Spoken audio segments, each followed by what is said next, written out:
예, 저희 함께 마가복음 1장 1절에 있는 말씀을 보겠습니다. 자, 우리 한번 읽어볼까요? 하나님의 아들 예수 그리스도의 복음의 시작이라.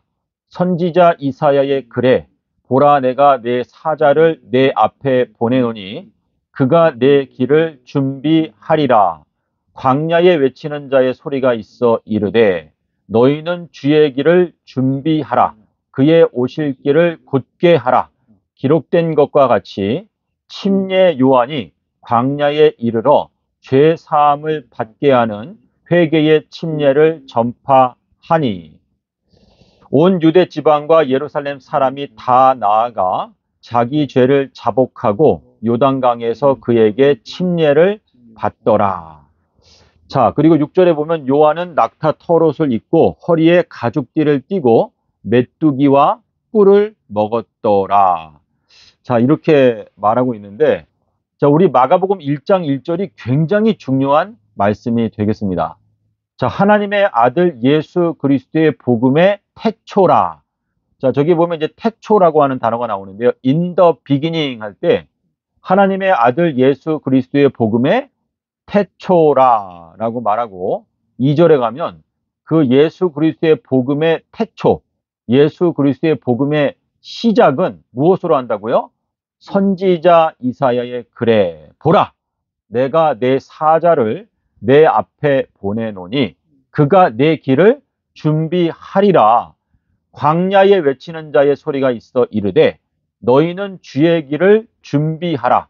그의 오실 길을 곧게 하라. 기록된 것과 같이 침례 요한이 광야에 이르러 죄 사함을 받게 하는 회개의 침례를 전파하니. 자, 지금 이 마가복음 1장 1절부터 마가복음 1장 1절부터 우리 3절에 있는 말씀에 보면은요. 예수 그리스도의 복음이 어떻게 시작되는지가 적혀 있어요. 예수 그리스도의 복음은 무엇으로 시작한다고요? 엘리야의 메시지. 예, 엘리야의 메시지로 예수 그리스도의 복음이 시작이 된다라고 말씀하시는데, 자, 우리 고린도후서 4장 3절에 이 복음의 말씀이 숨겨져 있다면 멸망을 당하는 자들에게 숨겨져 있는 것이다 라고 말하고 있습니다. 자, 우리 여기 마가복음 1장 요 내용을 좀 설명을 드릴게요. 자, 여기 보시면 시작이라고 되어 있죠. 시작. 여기 시작. 요 시작이라고 하는 단어가 요게 헬라어로 아르케예요. 아르케. 아르케. 이렇게 돼요. 아르케. 자, 그리고 그 밑에 내려가면 선지자 이사야의 글에 보라 내가 내 사자를 내 앞에 보내노니 그가 내 길을 준비하리라. 자, 3절에 가니까 주의 길을 어떻게 하라? 준비하라. 그렇죠? 예. 그의 오실 길을 곧게 하라. 곧게 하라라고 말했죠. 자, 그래서 여기 보면 사자라는 단어는 앙겔로스예요. 앙겔로스. 앙겔로스. 앙겔로스는 엔젤이요? 예. 엔젤. 앙겔로스. 자, 이렇게 되는데, 자, 위에 아르케가 있죠. 위에 시작이라는 단어가 있죠. 그렇죠? 그 밑에는 앙겔로스가 있죠. 자, 둘이 합치면 뭐예요? 알크 그다음에 앙겔로스 하게 되면 뭐예요? 알크 앙겔로스. 그럼 알크 엔젤을 말해요. 알크 엔젤. 자, 알크 엔젤이 무엇입니까? 엔젤 중에 한 사람. 치프. 치프라는 단어를 쓰는데 그 알크 엔젤이라는 건 뭐냐면 주님의 일꾼들 중에서 첫 번째 일꾼이라는 뜻이에요. 첫 번째 일꾼. 예. 나는 알파와 오메가요 처음과 마지막이다. 그리고 시작과 끝이다. 우리 계시록에 보면 이런 표현이 나오죠. 나는 알파와 오메가요 처음과 마지막이요 시작과 끝이다. 거기에 보면은 그 아르케라는 단어가 나오는데 그 얘기는 들었어요. 아르크엔젤. 예.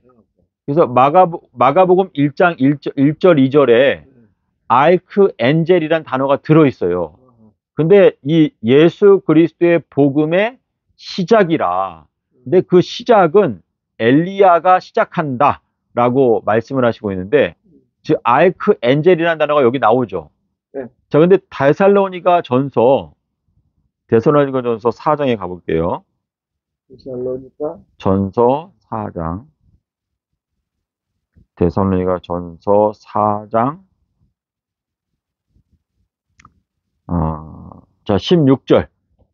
자, 우리 16절에 보시면 그 주께서 호령과 천사장의 소리와 하나님의 나팔 소리로 친히 하늘로부터 강림하시리니 그리스도 안에서 죽은 자들이 먼저 일어나고, 자, 이렇게 말하고 있죠. 네. 자, 여기 보면 여기 천사장이라는 단어 보이십니까? 천사장? 여기 천사장이라는 단어 보이죠? 천사장의 소리와, 그렇죠? 천사장의 소리와. 자, 여기 이제 천사장이 나오는데 이게 바로 아르크엔젤이에요. 아르크엔젤. 아르케. 아르케 더하기 이제 앙겔로스. 앙겔로스. 이렇게 되거든요. 그래서 지금 요 데살로니가전서 4장 16절의 조 말씀이 지금 현재 성취되고 있어요. 예. 자, 우리 마가복음 1장 1절에서 뭐라고 말했죠? 예수 그리스도의 복음의 무엇이다? 태초이다. 근데 이사야의 선지자의 글에 말하기를 내가 나의 사자를 보낸다. 이제 그 사자가 엘리야를 말하는 것인데 알크 엔젤 하게 되면 이거는 엘리야의 영을 말하는 것입니다. 자, 근데 욥기서 8장 7절에 가면 자, 지금 여기 주께서 호령과, 그러니까 예수님께서는 호령을 담당하시고요. 천사장은 저건 엘리야의 영을 말해요. 엘리야가 전파하는 메시지를 말해요. 그리고 그 밑에 하나님의 나팔 있죠. 저건 하나님께서 역사하시는 이 지구상 전체를 나팔 소리로 부시는 걸 말하는 건데 저 세 가지가 조합되어서 이 마지막 날에 그 전능자의 강림이 이루어진다라고 말을 하고 있는데 지금 데살로니가전서 4장 16절을 읽었을 때 저 말씀을 올바르게 이해하는 사람이 중요한 거예요. 저거를 그냥 읽고 뭔가 하늘에서 뭔가 뭐 나타나나? 소리가 나나? 뭐 예수님이 구름 타고 오시나? 이렇게만 생각하면은 그 사람들은 이 말씀을 제대로 이해하는 게 아니고 저기에서 주께서 호령과 그리고 천사장의 소리와 저 천사장의 소리가 마가복음 1장 1절, 2절, 3절을 말하는 거예요. 예. 그래서 천사장의 소리는 엘리야의 메시지를 말하는 거예요. 엘리야의 메시지. 자, 우리 다니엘서에 보게 되면은요. 다니엘서 10장에 이런 말씀이 있어요. 나를 강하게 하는 자는 천사장 미가엘밖에 없다. 라고 하는 말씀을 다니엘서 10장에서 하셨어요. 자, 우리 다니엘서 10장에 보게 되면 제가 그게 구절이 정확하게 기억이 안 나니까 다니엘서 10장에 보면 나를 강하게 만들어, 그러니까 예수님께서 말씀하신 건데 예수님께서 이렇게 말씀하세요. 나를 강하게 해주는 존재는 미가엘밖에 없다. 라고 말씀하세요. 이 말씀이 다니엘서 10장에 나오는 걸로 제가 기억하는데 이 말씀을 찾아보겠습니다.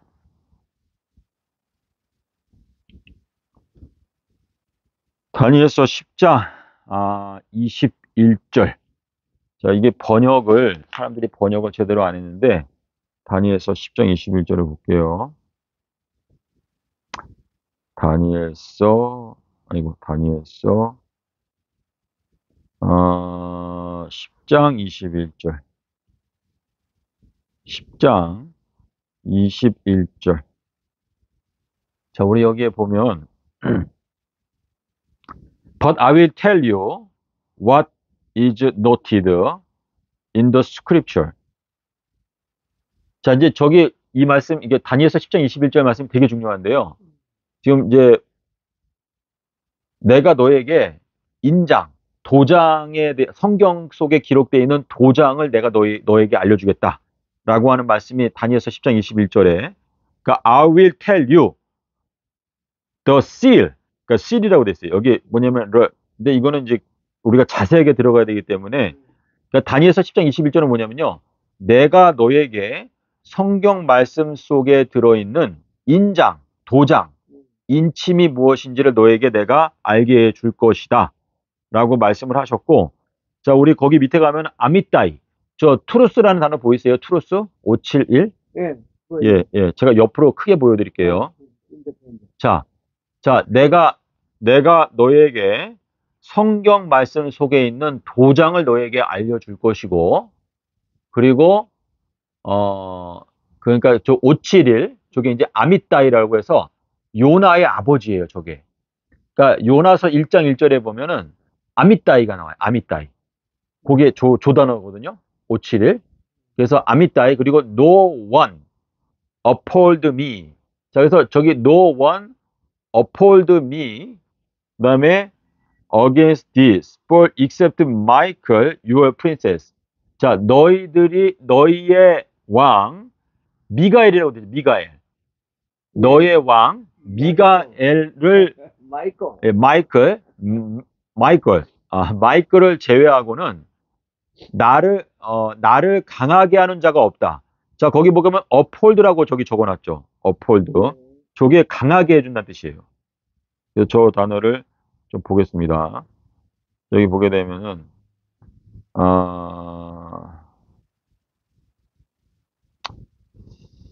여기 이제 해석이 여러 가지가 나오는데,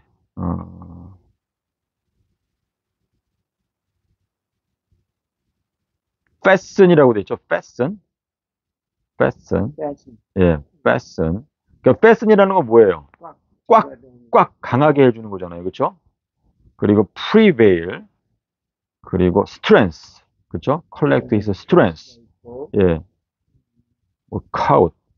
그리고 I will harden. 단단하게 만든다. 자, 그래서 지금 이 다니엘서 10장 21절의 말씀은요. 이게 굉장히 중요한 말씀이에요. 왜냐면 그 도장이라는 단어가 있거든요. 도장. 여기 예.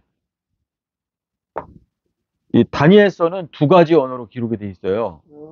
그러니까 7장 28절까지는 아람어로 기록되어 있고, 그리고 8장부터는 이제 히브리어로 기록이 되어 있는데, 그거는 다니엘서를 주의시가 잘못한 거예요? 아니요. 다니엘서 한번 볼게요. 다니엘서 2장 4절. 자, 여기 보면은요. 4절 한번 읽어 보실래요? 갈대아 술사들이 아람어로 왕에게 말하되 왕이여 만수무강 하옵소서라고 기록하고 있죠. 저기 아람어라고 기록되어 있죠. 4절에. 저 4절부터는 아람어로 기록되어 있어요. 그러니까 3절까지는 히브리어고 4절부터는 아람어로 기록되어져 있는데, 아람어도 서로 간에 통용을 할 수가 있었나? 그러니까 아람어하고 히브리어는 same 알파벳. 알파벳은 똑같아요. 다만 언어가 좀 달라요. 예. 자, 그런데 여기 다니엘서 2장 4절부터 다니엘서 7장 28절까지는 아람어로 기록되어져 있는데, 자, 우리가 방전에 봤던 제가 보여드린 게 뭐죠? 내가 진리의 말씀 속에 있는 도장을 너에게 알려주겠다라고 말했잖아요. 자, 여기에 보게 되면은, 자, 우리 올라가면, 자, 여기 7559 보이시죠? 7559. 7559. 자, 여기 뭐냐면은, 여기 보게 되면 이제, 여기 번역을 할 때, 여기에 기록된 거라고 번역을 해놨어요. 기록된 거. inscribed라고 번역을 했잖아요. 근데 요 단어가 아람어로 가게 되면은 도장이라고 돼 있어요. 도장. 그래서 그 단어를, 자, 10장 21절을 보게 되면 다니엘서 6장 8절 9절. 자, 다니엘서 6장 8절 9절 가볼게요. 자, 우리 저 단어가 기억을 하셔야 되는데, 김 선생님께서. 자, 우리 방금 전에 본 거 보이시죠?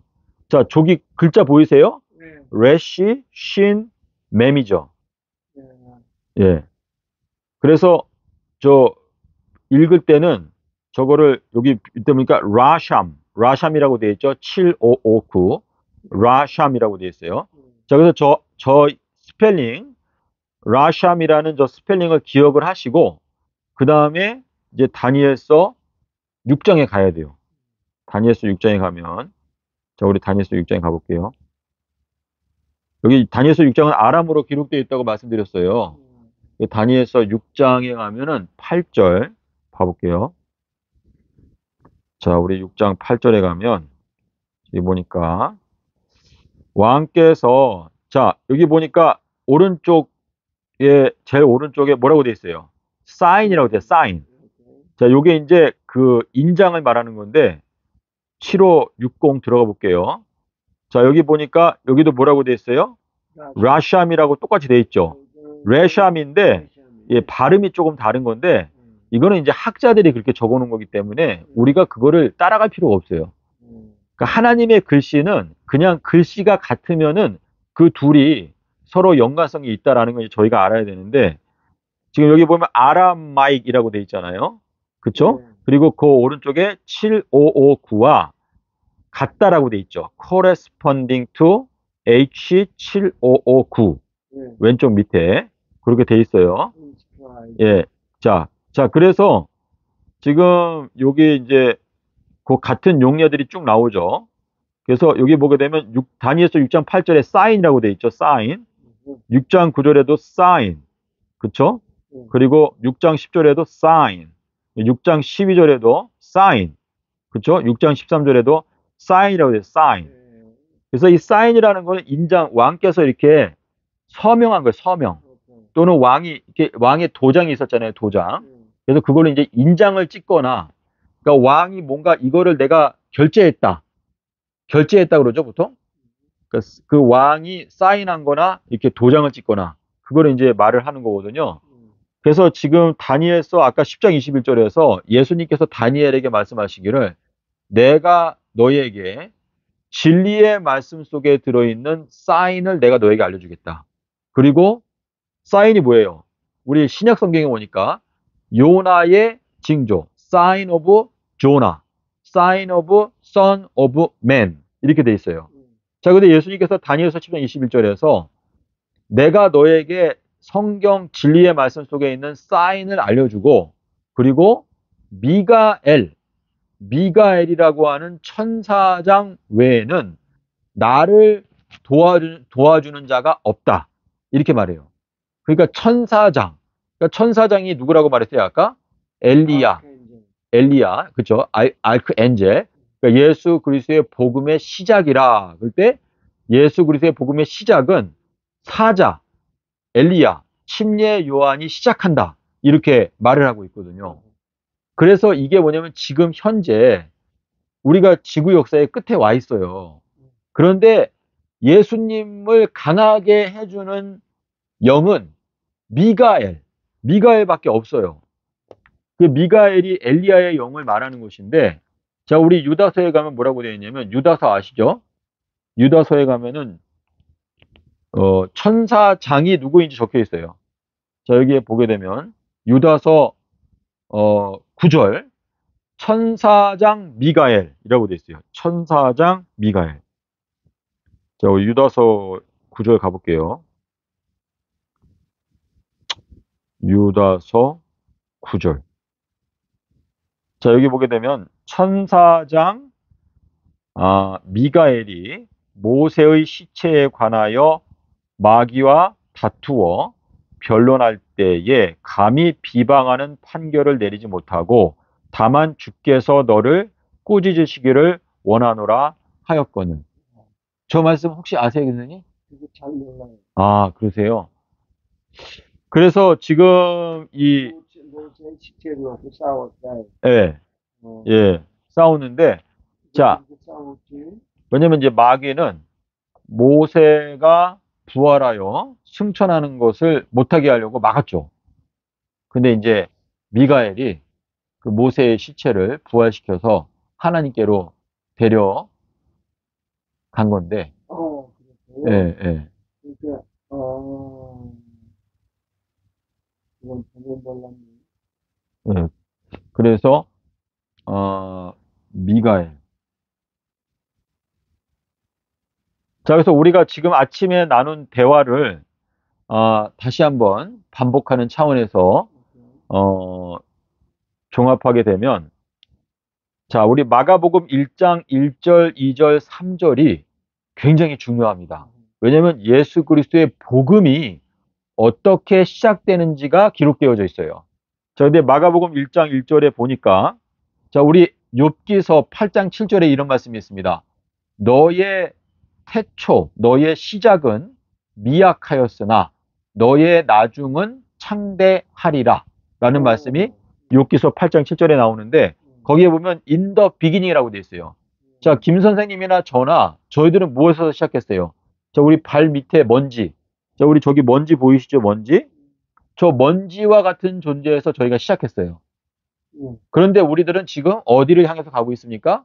어린 양의 아내가 되기 위하여 지금 전진하고 있어요. 자, 그래서 너의 시작은 미약하였으나, 그러니까 마가복음 1장 1절에 예수 그리스도의 복음의 시작이라. 근데 엘리야가 말하기를, 사자, 안겔로스, 엘리야의 영, 미가엘 천사가 말하기를 주의 길을 곧게 하라, 주의 길을 예비하라, 이렇게 말하고 있거든요. 그러니까 뭐냐면 지금 예수 그리스도의 복음은, 김 선생님, 제가 복음에 대해서 여러 번 말씀드렸는데 복음은 뭐라고 그랬죠? 복음은 아비벌. 아, 예. 일정 아니 아버지. just a minute. 예. 예. 자, 그러니까 우리가 며칠 전에 공부한 거 다시 복습하게 되면은 뭐예요? 예수의 증거가 나의 마음 가운데서 견고하게 되면, 여기 30년 예, Wednesday 돌아가시고 예, Sunday 그렇죠. 예, 그게 복음이에요. 오케이. 근데 이제 사도 바울이 그걸 설명할 때 뭐라고 말했어요? 3단계가 있다고 말씀드렸죠. 자, 3단계가 어떻게 됩니까? 고린도전서 1장 6절과 7절에서 그리스도의 증거가 나의 마음속에서 견고하게 되면, 그때 예수 그리스도의 계시가 열려지게 되고, 예수 그리스도의 계시가 열려지게 되면 복음을 깨닫게 되는데, 그 복음은 예수께서 성경대로 죽으시고 성경대로 제3일에 부활하신 것이 복음이다. 그리고 이 복음 외에 다른 복음을 전파하는 자는 저주를 받게 될 것이다 라고 말하고 있는데, 말라기서 3장에 가니까 지금 너희 온 나라가, 그러니까 이 지구 전체가 하나님의 저주 아래 있다라고 말씀을 하시면서 너희가 하나님의 것을 지금 현재 도적질하고 있다라고 말하고 있어요. 그러면서 너희들의 온전한 11조와 헌물을 하나님의 집에 들어가게 하라라고 말씀하시는데, 지금 현 기독교단 전체가 복음을 알지 못하죠. 그러니까 그들이 드리는 이 헌금이 하나님께 드리는 것입니까? 마귀에게 드리는 것입니까? 그건 마귀한테 가는. 예. 그래서 말라기서에 아주 놀라운 말씀이 있어요. 제가 말라기서를 공부하다가 깜짝 놀랐는데, 이 말라기서에 보면 평강의 언약이라는 말씀이 나옵니다. 자, 우리 평강의 언약이라는 말씀이 말라기서 2장 5절에 나와요.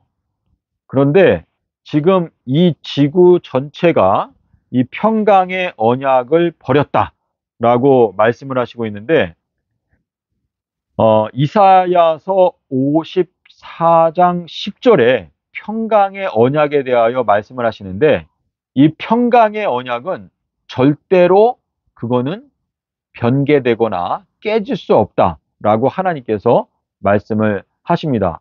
자, 그런데 이제 말라기서 3장에 보면 3장 9절에 너희들의 그 온 나라가 나의 것을 도적질하였으므로 너희가 저주를 받았느니라 라고 말씀하시고 있어요. 자, 근데 이 저주라고 하는 이 단어가 요한계시록에 딱 한 번 나옵니다. 자, 새 예루살렘과 새 예루살렘은 새 하늘과 새 땅이죠. 예. 자, 근데 새 예루살렘, 그 새 하늘과 새 땅은 다시는 저주가 없으며 라고 하는 말씀이 거기에 나오죠. 그래서 이 새 예루살렘에 들어가는 사람들은 그 저주에서 벗어난 자들을 뜻해요. 저주에서 벗어난 자들. 예. 그래서 지금 한 10분 정도 남았는데, 제가 지금 저주에 대해서 얘기하다가 여기까지 왔는데,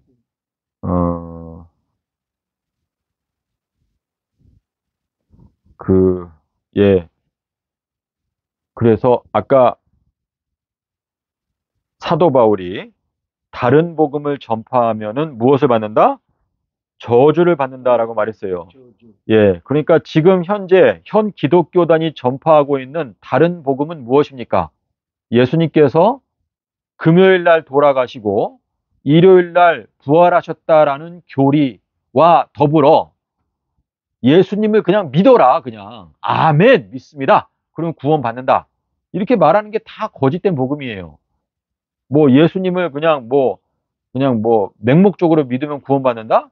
지금 마귀가 지금 만들어 놓은 건 뭐냐면 자기가 걸어가는 길을 예수님의 길인 것처럼 속여놨어요. 그래가지고 금요일 십자가, 일요일 부활은 마귀가 걸어가는 길인데 그 마귀가 걸어가는 길을 전 기독교가 다 따라가고 있습니다.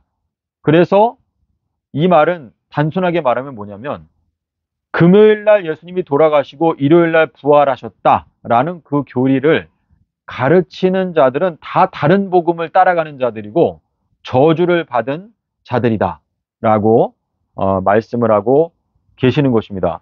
자, 그래서 다시 한번 저희가 반복해서 우리가 지금 이 말씀에 꼭 알아야 되는 게 뭐냐면 복음, 예수님께서 뭐라고 말했죠? 마가복음 1장 15절에서 때가 찼고 하나님의 나라가 가까이 왔으니까 회개하고 복음을 믿어라 라고 말해요. 자, 근데 침례 요한이 회개하고 침례를 받아라 라고 말했는데 로마서 6장 5절에 보니까 예수 그리스도와 똑같은 방식으로 연합하여 침례를 받는 자는 예수 그리스도와 연합하여 부활하게 되는 것도 믿을 수 있다. 이 말은 뭐냐면 예수님이 수요일 날 돌아가시고 일요일 날 부활하시는 그 피의 침례를 받았다. 마가복음 10장 38절 39절에서 말하는 그 예수님의 그 침례, 예수님께서 받으셨던 침례, 삼낮 삼밤 땅속에서라는 그 말씀을 깨닫고 침례를 받는 자는 예수님과 연합하여 부활하게 되는 것도 믿을 수가 있다라고 말씀을 하시고 있습니다. 여기서 이 예수 그리스도의 복음의 시작, 이거는 알크엔젤, 그러니까 천사장의 소리.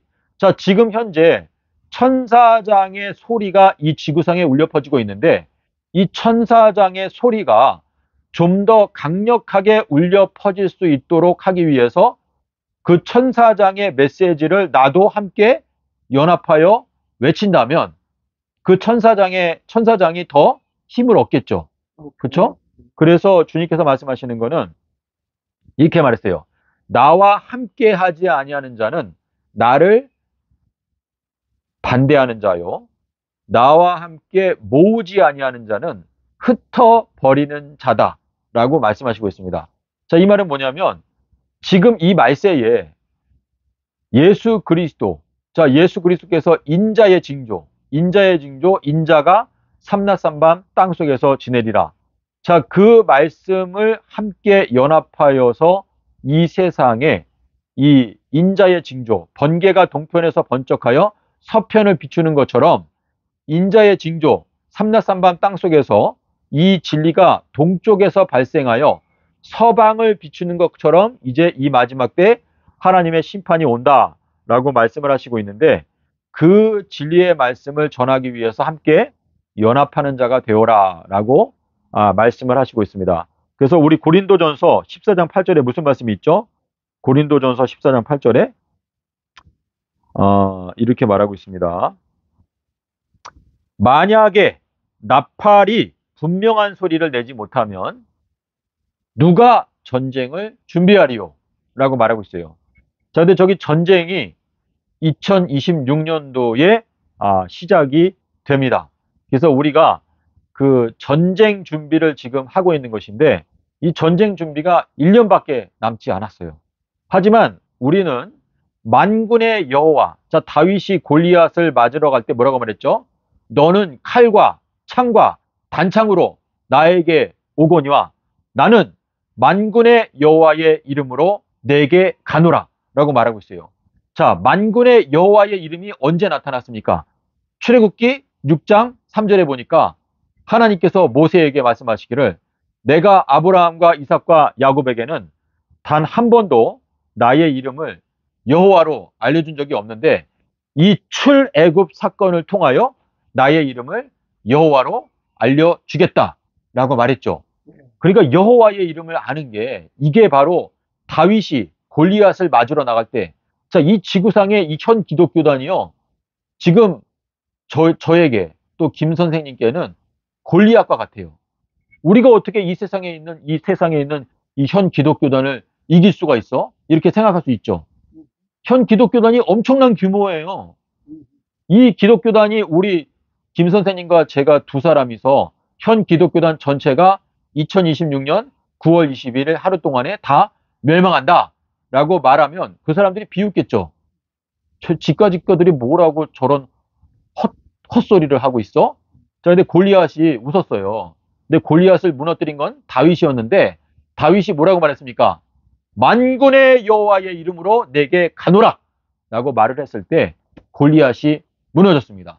그래서 시편 91편의 14절에 뭐라고 말했죠? 저가 나의 이름을 안즉 내가 저를 높이리라 라고 말씀을 하셨는데 여호와라고 하는 이름이 무엇이냐 라고 물어봤을 때 저희가 뭐라고 대답할 수가 있을까요? 여호와. 자, 여호와라고 하는 이름이요, 엄청난 이름이에요. 근데 우리가 지금 여호와라고 하는 그 이름, 하나님의 거룩하신 이름을 저희가 지금 깨달은 상태 가운데 지금 있거든요. 예? 그래서 여호와의 이름이 굉장히 중요한데 창세기 3장 21절에 보면 여호와께서 아담과 하와를 위하여 무엇을 입혀주셨더라? 가죽옷을 입혀주셨더라. 그러니까 여호와라고 하는 이름을 깨달아야 가죽옷을 입는다는 게 무엇인지가 알 수가 있는 것이죠. 예. 그래서 지금 여호와라고 하는 이름이 왜 중요합니까? 출애굽할 때 여호와라고 하는 이름이 나타났다. 자, 우리 요한복음 5장에 보니까 예수님께서 뭐라고 말했어요? 내가 내 아버지의 이름으로 왔는데 너희가 나를 영접하지 아니한다라고 말했어요. 자, 그러면 예수님께서 이 땅에 오실 때 유월절 양으로 죽기 위해서 오셨잖아요.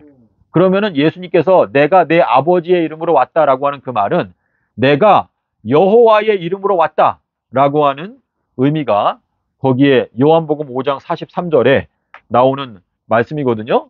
그래서 지금 이 말세에 우리 유튜브에 들어가면은요, 많은 사람들이 나는 여호와의 이름이 무엇인지 깨닫고 있다라고 주장하는 사람들이 많아요. 그런데 이 여호와라고 하는 그 하나님의 성호를 깨닫는 자가 되어야 우리가 이제 이 말세에 골리앗을 이길 수가 있는데 출애굽기 6장 3절의 말씀을 깨달아야 우리가 그 골리앗을 무너뜨릴 수가 있습니다. 그래서 출애굽기 6장 3절에 보면은 출애굽기 6장 3절. 자, 한번 읽어볼게요. 여기 출애굽기 6장 3절은 우리 여러 번 반복했는데 내가 아브라함과 이삭과 야곱에게 전능의 하나님으로 나타났으나 나의 이름을 여호와로는 그들에게 알려주지 아니하였고 가나안 땅 곧 그들이 거류하는 땅을 그들에게 주기로 그들과 언약하였더니 이제 애굽 사람이 종으로 삼은 이스라엘 자손의 신음소리를 내가 듣고 나의 언약을 기억하였노라. 그러므로 이스라엘 자손에게 말하기를 나는 여호와라. 내가 애굽 사람의 무거운 짐 밑에서 너희를 빼내며 그들의 노역에서 너희를 건지며 편팔과 여러 큰 심판들로서 너희를 속량하여 너희를 내 백성으로 삼고 나는 너희의 하나님이 되리니 나는 애굽 사람의 무거운 짐 밑에서 너희를 빼낸 너희의 하나님 여호와인 줄 너희가 알지라. 자, 여기 여호와라는 단어가 지금 몇 번 나옵니까? 3절에 한 번 나오고 그리고 이제 7절에 가서 또 한 번 나오잖아요. 그래서 3절부터 7절의 말씀이 저게 비밀이에요. 그래서 지금 현 기독교단이 저 말씀을 깨닫지 못하고 있기 때문에 복음이 무엇인지를 전혀 몰라요. 자, 말세가 되면은 거짓 선지자가 나타나서 뭘 한다고 그랬죠? 말세가 되면 거짓 선지자가 나타나서 기적들을 많이 행한다고 그랬어요. 기적들을 많이 행해서 택하신 자들을 유혹한다. 미혹한다. 자, 이렇게 말했거든요. 그래서 마태복음 24장에 보니까 그 사인이라는 단어가 마태복음 24장에 정확하게 딱 3번 나와요. 마태복음 24장 3절, 24절, 30절에 이렇게 딱 3번 나오거든요. 그거를 일단 보고 마치도록 하겠습니다. 자, 우리 마태복음 24장에 있는 말씀을 보겠습니다. 마태복음 24장이에요. 우리가 어떻게 하면 속아 넘어가지 않을 수 있는지가 딱 적혀 있어요. 자, 우리 3절에 보니까 3절에 보니까 이렇게 돼 있어요. 예수께서 감람산 위에 앉으셨을 때에 제자들이 조용히 와서 이르되 우리에게 이르소서 어느 때에 이런 일이 있겠사오며 또 주의 임하심과 세상 끝에는 무슨 징조가 있사오리이까. 자, 마태복음 24장에 징조라는 단어가 딱 정확하게 3번 나온다. 자, 근데 3절에 한번 나오죠. 징조. 그쵸? 자, 24절에 또 한번 나와요. 자, 24절에 가니까 뭐라고 했어요? 거짓 그리스도들과 거짓 선지자들이 일어나서 큰 징조와, 저기 징조가 나오죠. 큰 징조가 저기 원어에 징조라고 되어 있어요. 큰 징조와 여러 가지 기사들을 행하여 할 수만 있다면 택하신 자들도 유혹하리라, 미혹하리라. 이렇게 되어 있어요. 자, 그래서 저게 두 번째 나오는 징조라는 단어고요. 세 번째는 30절에 나와요. 자, 그때의 인자의 징조가 하늘에서 비추겠고 그때의 땅의 모든 족속들이 통곡하며 그들이 인자가 구름을 타고 능력과 큰 영광으로 오는 것을 보리라. 이렇게 돼 있어요. 저 30절 보이시나요? 30절? 지금 능력과 큰 영광으로 오는 것을 보리라라고 돼 있죠. 저 말씀이 지금 현재 성취되고 있어요. 지금 현재. 근데 저것을 사람들이 보지 못하기 때문에 깨닫지는 못하는 것인데, 자, 다시 한번 말씀드리면 마태복음 24장에는 징조라는 단어가 3번 나온다. 3절, 24절, 그리고 30절 이렇게 3번 나오는데 30절에 나오는 인자의 징조가 무엇인지를 깨닫지 못하면 24절에 나오는 거짓 그리스도들과 거짓 선지자들이 여러 가지 큰 징조들을 많이 행함으로 택하신 자들을 할 수만 있다면 미혹하고 유혹하여 거짓된 길로 인도할 것이다 라고 예수님께서 예언해 놨어요. 그러니까 지금 이 마지막 때 우리가 미혹을 받지 않기 위해서는 인자의 징조, 인자가 삼낮삼밤 땅속에서 지내리라라고 하는 이 말씀을 깨닫는 것이 가장 중요하다라는 의미가 되겠습니다. 예, 지금 벌써 지금 30분이 넘어갔기 때문에 여기에서 마치도록 하겠습니다. 예, 감사합니다.